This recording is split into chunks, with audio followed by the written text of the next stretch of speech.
Well, this is a video I didn't plan on making today, but here we are. Half a year ago, I made a video asking where is Directive 8020, as we hadn't gotten any updates regarding the Dark Pictures Anthology Season 2 through 2023, and given that video sits on nearly 20,000 views ever since, it's safe to say that many were wondering the same. I've mentioned back then that making games takes a lot of time, they're working on a lot of different projects at the moment, and we simply have to be more patient. And well, it seems very possible that we will have to continue to do so for quite some time.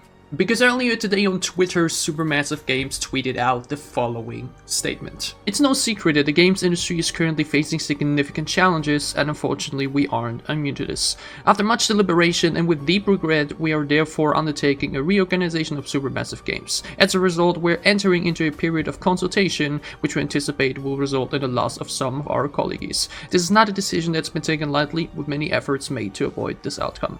We're all too aware of how unsettling and difficult this process is going to be for all of our employees, and we'll be working closely with all of those involved to ensure the process is conducted as respectfully and compassionately as possible. We're committed to focusing our efforts on our core strengths and upcoming titles to ensure the continued sustainability of the company. First of all, I wish nothing but the best and all the luck in the world to the reportedly 90 employees that have lost their job today and that they will quickly find work again. Now, this is unfortunately a very common procedure in the gaming industry at the moment, with over 10,000 game makers losing their jobs just last year and already nearly 6,000 just this past January. Billion-dollar companies like Riot Games laid off 11% of their entire working staff worldwide last month, with Blizzard laying off 1,900 workers as well.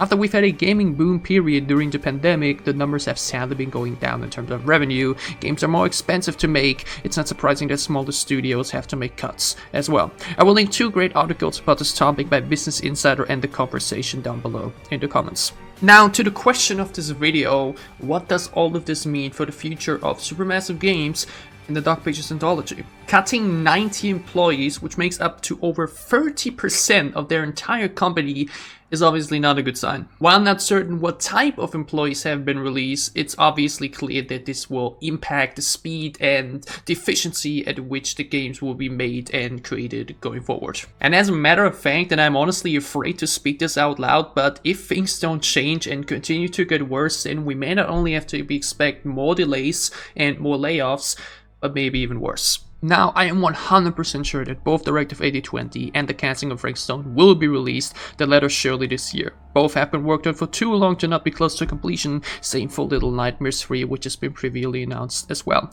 But beyond that, I'm genuinely uncertain. Supermassive Games had a massive plan for Season 2 of the Dark Pictures Anthology, yet with such massive layoffs, I cannot see all of these games being made, at least not without taking a long time to release. And obviously, the longer it takes to make games and the longer it takes to release them, the less revenue will be made, and the less revenue is being made, the less employees can be paid. We have entered a very difficult cycle for any company out there, not just video games. Once employees have been laid off, yet still a lot of work has to be done, things can become very dangerous very quickly.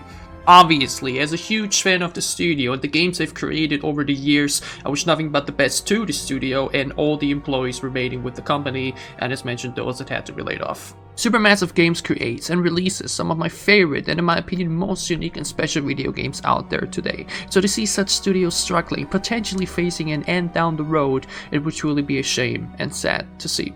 Again, Directive 8020, the casting of Frank Stone and Little Nightmares 3 can drive up the sales, and maybe the entire industry can recover as a whole in the upcoming time. We're far away from the end, and we just gotta stay positive and hopeful. As I've said in my video half a year ago, I will remain patient. I will continue to support Supermassive Games and their games by both continuing to making content about it and by supporting them financially by buying those games, and I hope you continue to do the same. Thank you for watching, have a great day, continue to support the art of video game making, and see you soon with more Supermassive Games content.